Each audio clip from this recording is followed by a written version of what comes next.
Chapter 10, Cultivating Mushrooms on Straw and Leached Cow Manure. Despite the fact that only a few fungi are native to straw, many mushrooms can be grown on cereal straws due to the mushroom's powerful enzymes that break down plant fibers. Straws, especially wheat, barley, rye, and rice, are preferred. In order for mushroom mycelium to grow on straw, the mycelium must be given an advantage over competing microbes, which often prevent the mycelium from growing. The role of the cultivator is to set the stage so that the mycelium predominates and forms a contiguous colony, which then consolidates into a nutritional platform sufficient for supporting mushroom growth. We can treat straw with a variety of methods so that mycelium will grow upon it. My other books, Growing Gourmet and Medicinal Mushrooms, and The Mushroom Cultivator, co-authored with Jeff Chilton, discuss commercial methods. But what I describe here, however, may be put into practice by small-scale cultivators, people who live in rural regions, and those who are simply interested in techniques that are less expensive than commercial methods. I recommend the following methods, which will allow you to grow mycelium without having to spend a lot of money: cold incubation, hydrogen peroxide treatment, and heat pasteurization. Other commonly used methods, which I do not recommend due to their environmental toxicity, include the use of formaldehyde, chlorine, methyl bromide, and gamma radiation. Although effective against molds and insect pests, these processes, or their residual effects, pose a health risk to people, non-targeted organisms, and the environment. Unfortunately, the use of these toxic chemicals is common in developing countries such as China, whose environmental laws do not yet reflect our modern understanding of chemical toxins. In growing mushrooms to benefit human and environmental health, it makes no sense to use toxic methods when alternatives are available. Cold incubation. Cold incubation is a method I've developed that takes advantage of the fact that some cold weather mushroom strains will grow well at low temperatures, often well below the minimum threshold for growth of competitors. In this method, the straw, or wood chips, is kept at 35 to 50 degrees Fahrenheit for several weeks after it has been inoculated with mycelium from spawn laboratories or natural patches. Incubating at lower temperatures slows the principal competitors and gives the mycelium an advantage. The first step on the path to success is choosing the right strain of cold-loving mushroom, such as an oyster, an enoki, also known as Flammulina poplicola or Flammulina velutipes, or woodlover, Hypholoma species, to place into untreated straw. Use the most vigorous mycelium possible. Simply broadcast the mycelium onto wet straw, inoculating at a 10 to 30% rate, meaning the mass of the spawn is 10 to 30% of the total mass of the receiving substrate. Mix thoroughly and then place this mixture into your incubation vessel, a plastic bag, a box, a tray, an old bathtub, whatever you think is suitable. Laying parallel layers of spawn can help speed up colonization in some circumstances. Incubate outdoors. While cold incubating mycelium on straw, cover with a shade cloth, cardboard, or plastic if the straw is placed in a shady spot. Incubate until fully colonized when the brown straw has become white with mycelium. Once colonized, the mycelium straw is brought to a suitable temperature for fruiting. See Chapter 14 for the ideal temperatures for fruiting for each species. This method, although the simplest, incurs the highest risk of failure, but less so for cold-tolerant species of Hypholoma, Stropharia, Psilocybe, Agrasabe, and similar wood chip-loving terrestrial species that also favor straw substrates. Peroxide treatment. Mushroom mycelium sweats paradoxases. These digestive enzymes are free radicals that break down plant fibers and also kill foreign spores. The natural secretions are the mycelium's way of neutralizing competing spores surrounding it. Fortunately for us, hydrogen peroxide is readily available, relatively inexpensive and effective for treating small batches of straw or sawdust, even burlap. Peroxide treatment is great for giving the mycelium a head start on competing microbes. The expense of hydrogen peroxide is less than that of the equipment and fuel required for heat pasteurization, which has a similar effect. Another advantage is that peroxide is fairly harmless. H2O2, hydrogen dioxide, another name for hydrogen peroxide, creates only water and oxygen as byproducts. Its main limitation is that this method is more convenient for small-scale applications than for large-scale ones. The peroxide available for use by consumers at retail stores is approximately 3% concentration. Other products with higher concentrations are available for commercial use and are sold under various brand names, including Oxidate, for instance, which contains 27% hydrogen peroxide. To treat straw with hydrogen peroxide, 1. Acquire 1 liter or 1 quart of hydrogen peroxide diluted in water to a concentration of 3%. Caution, higher concentrations can cause burning. 2. Soak straw with water until thoroughly wet. Drain, rinse again with water, and drain. Gather 5 to 10 pounds of straw and place in a waterproof container, plastic bag, bucket, or another container. 3. Pour 1 liter of hydrogen peroxide into 1 gallon of fresh water, then pour onto straw, thoroughly mixing and preferably submerging the straw into the peroxide bath. Cover and soak for 24 hours. 4. Rinse the peroxide-saturated straw with fresh, clean water, submerging the straw, and then drain. Rinse and drain again. 5. After rinsing the second time with clean water, immediately introduce mycelium to the straw, evenly distributing it, mixing with your hands. Make sure your hands are clean and moist before you touch the mycelium. 6. Perforate the sides and bottoms of the plastic bag with holes every few inches, or, if using a bucket, every 4 inches. Perforate the top of either the bag or the bucket every 4 inches to allow some passage of air. The holes are for drainage, intake of fresh air, and exhaust of carbon dioxide. 7. Incubate for 1 to 3 weeks, depending upon the species. Once the straw is colonized, you can either fruit the mushrooms from the myceliated straw or use the straw as spawn for inoculating more substrates. 8. Initiate fruiting. See Chapter 14 for fruiting processes of individual species. Typically, this involves exposing the myceliated straw to the ideal temperature, watering, and exposure to indirect natural or fluorescent light. An alternative to pure hydrogen peroxide is one step, sodium carbonate complex with hydrogen peroxide, or iodophor, a commercial disinfectant used by the brewing and winemaking industries. We have had success diluting 120 milliliters of iodophor in 10 gallons of water to create a dilution of approximately 50 parts per million. After soaking in this solution overnight, the straw is twice flushed with fresh cold water. After the straw is drained, spores and/or spawn are introduced. Caution, concentrated disinfectants, including hydrogen peroxide, can be dangerous to handle. Follow the manufacturer's recommendations and take extra precautions to prevent accidental injury. Dispose of them in an environmentally responsible manner. Heat pasteurization. The method with the longest history of use, and the one preferred by the majority of cultivators, is to use heat to pasteurize straw before it's inoculated. Pasteurization is a process in which the material in question is heated to approximately 160 degrees Fahrenheit and maintained at that temperature for a particular period of time, which depends on a few factors. The mass and chop size of the straw affects density and thus the length of time required for pasteurization, and heat penetration is further affected by the methods used. The 3 methods of heat pasteurization are submerging the straw in hot water, injecting the straw with steam, and using dry heat to elevate the substrate temperature. Once treated and cooled, the straw is then inoculated with grain spawn at a 10 to 20% inoculation rate.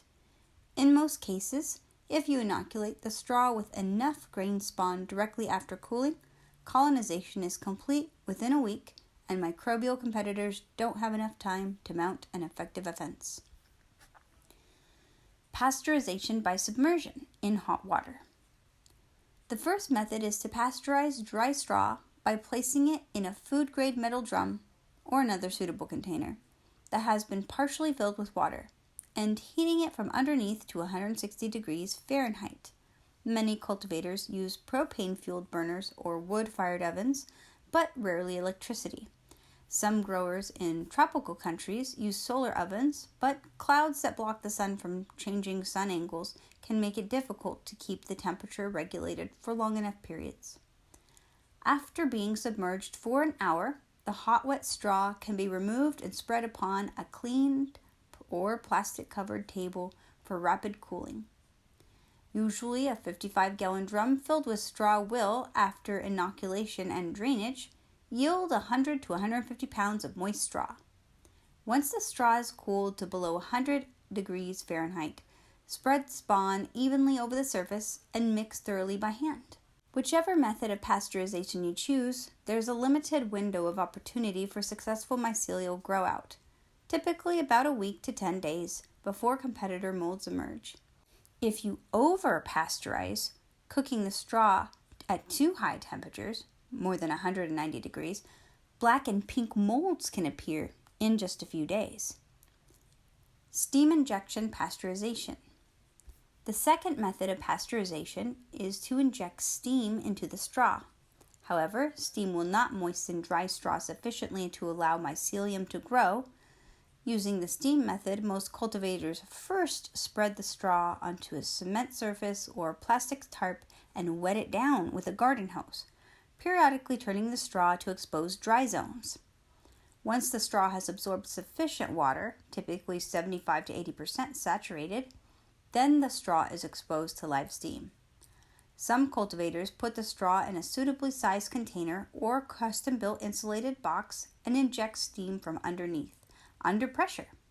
Various steam-injected equipment can be used. Often, a small hole must be made in the chamber to allow for steam injection and condensation drainage. Long-shafted or remote reading thermometers are inserted to measure core temperatures, usually the coldest regions and the last to heat up. Typically, the coldest location is in the lower center region.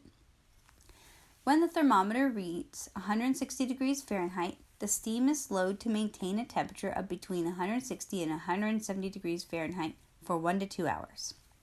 At this point, the steam is stopped and the straw is allowed to cool in its container. As cultivators increase the mass of substrate they process, keeping the air around the cooling straw clean becomes increasingly important. Some cultivators install fan-powered micron HEPA filters so that the container remains pressurized with spore-free air as its contents cool.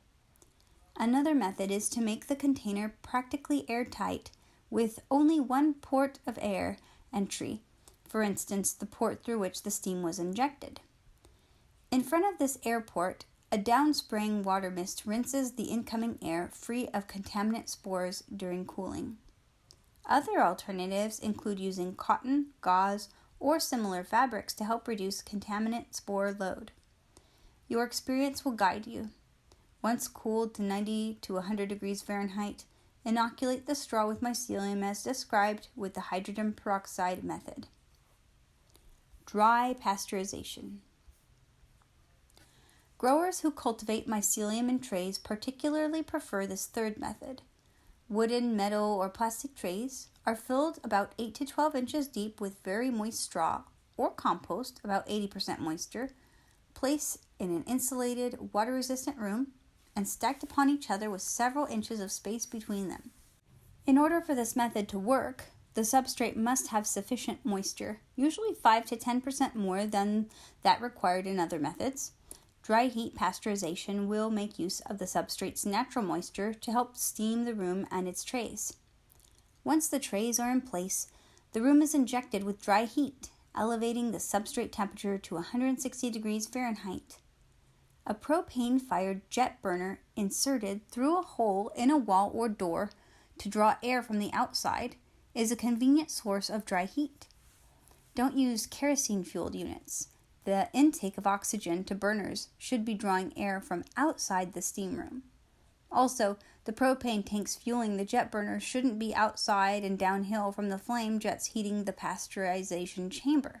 Otherwise, the room can become dangerously deoxygenated, encouraging anaerobes to grow, or if there was a propane leak, the jet burner could ignite the fumes, causing a disaster. Depending upon the mass of substrate and the room size and insulation, temperatures will slowly climb over several hours. Thermal layering will occur. You can expect the air temperature nearing the ceiling to be 20 to 30 degrees Fahrenheit higher than the temperature near the floor.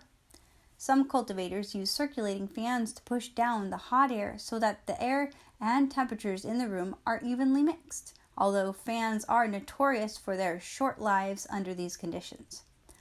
Monitoring air temperature will give you an idea of heat input, but the temperature of the substrate, especially the tray on the bottom layer, the coolest, should be your guide. Remote thermometers make it easy to check the substrate's temperature. How much heat is needed? Here is a baseline to help guide you.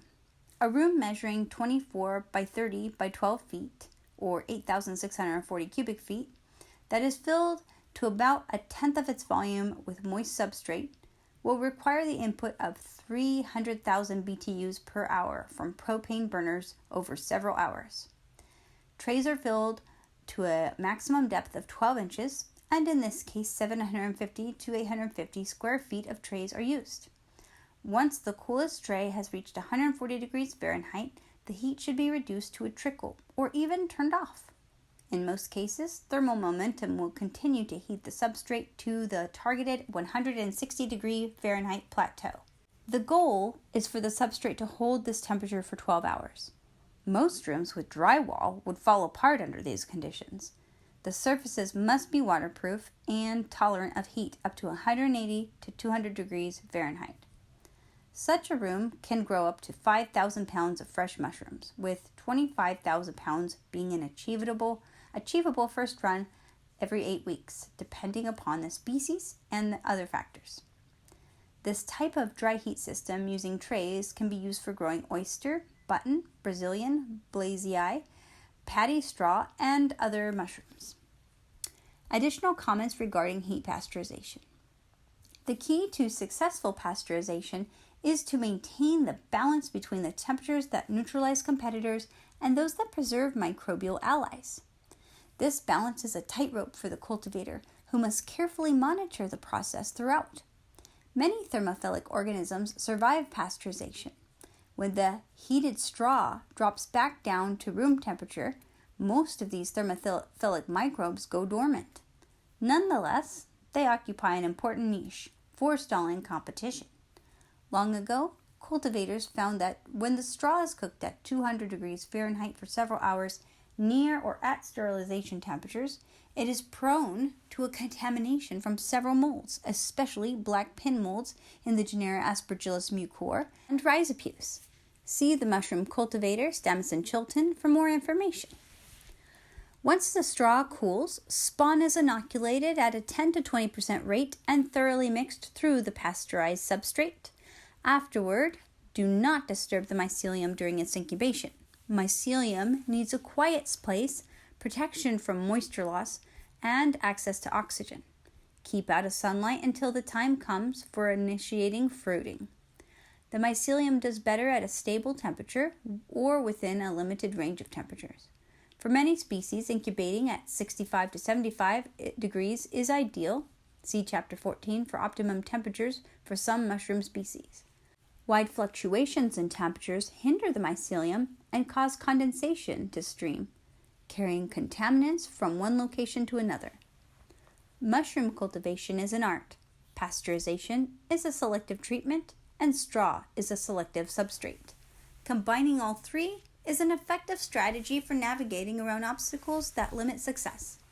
Once the mycelium takes hold and springs back, mycelial momentum normally eclipses competition. More capital incentive methods used by small to large-scale commercial growers are described in detail in my earlier book, Growing Gourmet and Medicinal Mushrooms. Leached cow manure a ready-made, easy-to-use compost. Many years ago, I was introduced to leached cow manure as a ready-made substrate for growing dung-loving mushrooms. Leached cow manure is obtained from manure collected by dairies from their milking barns. The manure is cleaned from the cement slabs in the barns and removed into a separator, a machine that separates the roughage from the liquid effluent. The latter is redistributed to the pastures as fertilizer. The roughage, a rich but fairly loose, dark material, similar to the texture of peat moss, is typically piled up as waste material. Large dairies generate tons of this material per week, but have little or no market for it, and so they sell it at a very low price, just $5 to $10 for a typical truckload of about 1,000 pounds. The advantages of using leached cow manure include the following. 1. It's a ready-made compost ideal for many coprophilic mushrooms. 2. Using this compost eliminates the need for expensive and often dangerous heavy machinery normally needed for composting systems. The expense of this equipment limits entry into the market by smaller growers. 3. The compost can be collected hot and self-heats to near pasteurization temperatures naturally. It can be used outdoors or indoors. If it's used indoors, transferring the compost into an insulated growing room for final pasteurization will require little additional heat. This third advantage is very important since the natural warming by hungry thermophilic microbes offsets the cost of heating the substrate. 4. The texture and composition allows for easy handling and filling and spawning. The biggest advantage of using leached cow manure is that the yields are not as impressive as those now commonly touted by the button mushroom industry. Depending upon the species, mushroom yields from unsupplemented leached cow manure are 1 to 2 pounds per square foot, whereas button mushrooms compost boasts 5 to 7 pounds per square foot. However, adding supplements like spawn mate can boost yields, and if you take into account the amount of startup capital required of the home or small-scale commercial grower, leached cow manure seems economically attractive. Its ease of use makes it preferred material of many who have tried it. In some ways, leached cow manure has been the best-kept secret in the mushroom cultivation industry. The greatest limitation is availability. Is there a dairy operation near you that uses separators to disperse their leachate into the grazing fields? Such dairy operations are usually detectable by their odor. You can smell them from afar. You can contact your local dairy association for a list of members in your area. When you find a dairy that has a supply of leached cow manure, you'll notice that the manure is stored in high piles. This causes thermogenesis or self-heating, often to internal temperatures of more than 140 degrees Fahrenheit. This temperature is ideal for the growth of actinomycetes, a group of thermophilic organisms that bind nitrogen over time, later to be exploited by the mycelium at room temperature.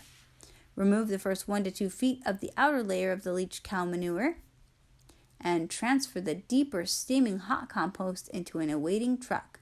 Cover with a tarp and drive directly to your growing facility. After the compost is trucked to the growing facility, it needs to be finished off. What this means is that the compost needs to mature, outgassing ammonia and carbon dioxide. The compost can be laid out on a tarp and in a mound no more than 2.5 feet high and covered. Over a few days, it will naturally heat up. After 5 to 7 days, the mound should be interned and restructured by flipping it with a round-headed shovel. The leached cow manure compost will mature a few days to a week thereafter, depending upon outside temperatures and how fresh or stinky it is. An alternative method pioneered and preferred by my good friend David Summerlin is to load the compost into open beds, 4 feet by 4 feet by 8 inches deep, lined with plastic and overlaid upon a mesh of chain link fence, all in a waterproofed room. The compost is loosened as it's added to the beds. Once the compost is mounted in each bed, the waterproof room is sealed and dry heat is injected using the methods described on page 164.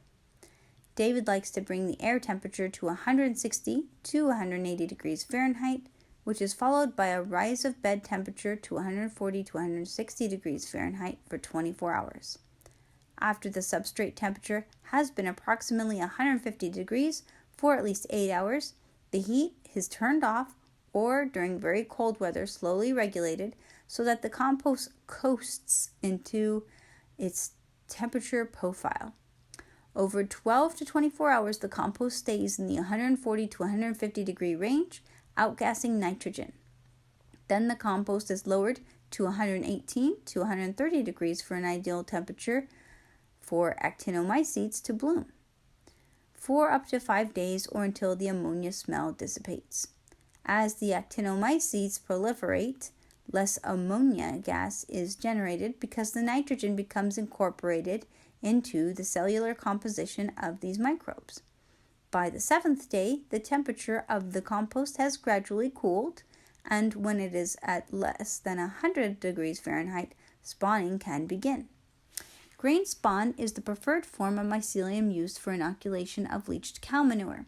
To purchase grain spawn, go to fungi.com or consult the resources section of this book. The rate of inoculation depends upon several variables: cost of spawn, strain vigor, and type of grain. As a baseline, 1/4 to 1 pound of spawn is used per square foot of leached cow manure.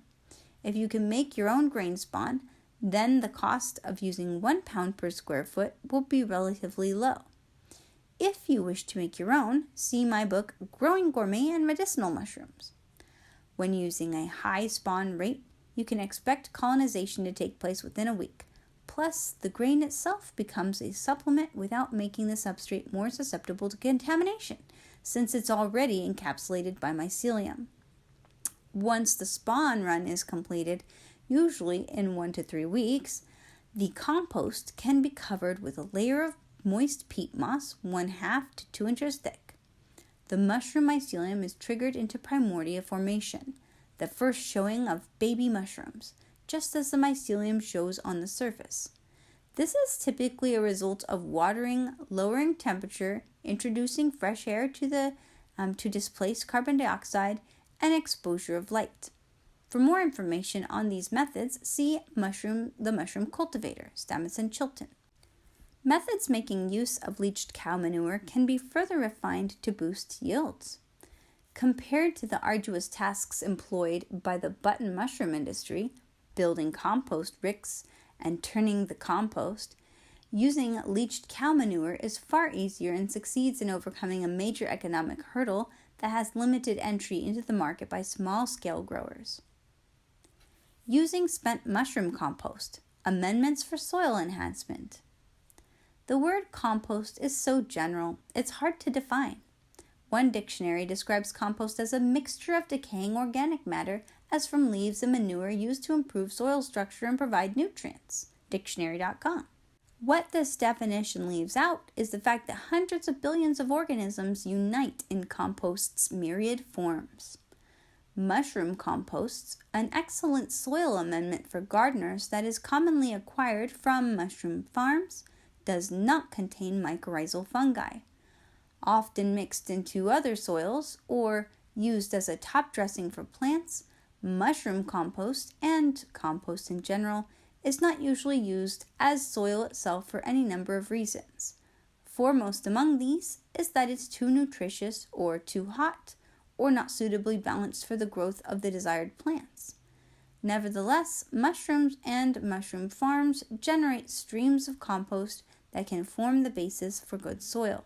The largest producers of mushroom compost are button mushroom farms. To grow their mushrooms, these farms use straw as a structural base, to which manure, calcium, cottonseed hulls, and other supplements are added. Since the button mushroom is a secondary decomposer, unlike the shiitake and oyster mushrooms, which are primary decomposers, the substrate must be composted, a process of microbial transformation, before it's suitable for growing them. After composting and phasing, a term used to describe the heat conditioning of the compost to around 120 to 130 degrees Fahrenheit, the compost is cooled in preparation for inoculation with spawn. When the button mushroom crops diminish, the spent compost becomes a secondary byproduct and is often sold off as a soil amendment product. If the mushroom farms are certified organic, like our gourmet mushroom farm, the spent compost is assuredly free of pesticides.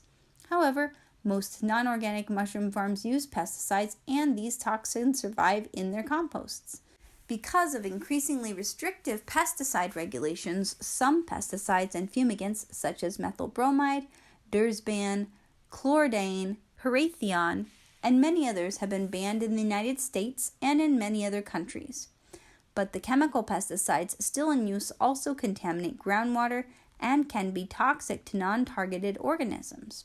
Similarly, many of the inert ingredients used in fertilizers and soil amendments come from toxic waste recycling centers that redistribute heavy metals and other inorganic ingredients. When considering using compost from a mushroom farm, ask to be informed regarding its pesticide and heavy metal content.